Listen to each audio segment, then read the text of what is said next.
আলাইকুম রহমতুল্লাহি ওবারাকাতু। প্রিয় মুসলিম ভাই ও বোনেরা, আশা করছি আপনারা সকলেই ভালো রয়েছেন। তো প্রত্যেক দিনের ন্যায় আজকেও একটি গুরুত্বপূর্ণ দোয়া নিয়ে আপনাদের সম্মুখে হাজির হয়ে গেছি। এখন রমজান মাস চলছে, আমরা সকলেই রোজা অবস্থায় রয়েছি।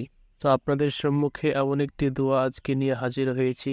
এই দোয়াটি যদি আপনি ইফতার করার পূর্বে এবং সেহরি করার সমাতে যদি আপনি পাঠ করতে পারেন, তো ইনশাআল্লাহ এই দোয়ার কারণে আপনি জাহান্নাম থেকে পরিত্রাণ পেয়ে যাবেন এবং জান্নাত লাভ হবে ইনশাআল্লাহ। তো আমলটি করার জন্য আপনাদের সম্মুখে আমি স্ক্রিনের মধ্যে হাজির করছি, আপনারা একটু লক্ষ্য করুন। দোয়াটি হলো আল্লাহুম্মা ইন্নী আসআলুকাল জান্নাতা ওয়া আউযু বিকা মিনান নার।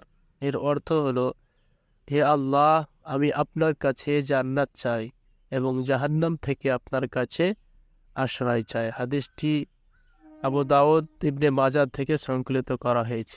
তো প্রিয় মুসলিম ভাই ও বোনেরা, এখন যেহেতু রমজান মাস চলছে, আমরা যত আল্লাহর কাছে চাইবো আল্লাহ পাক রব্বুল আলামিন তত আমাদেরকে দিবেন। এটি আমাদের জন্য একটি অত্যন্ত গুরুত্বপূর্ণ মাস এবং যত পারা যায় নেকি অর্জনের মাস।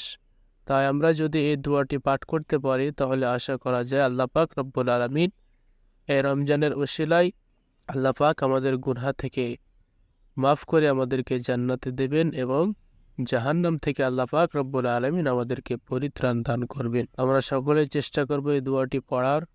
আশা করছি আপনারা বুঝতে পেরেছেন। এরকম কিছু গুরুত্বপূর্ণ আমলের জন্য আমাদের সাথে থাকবেন।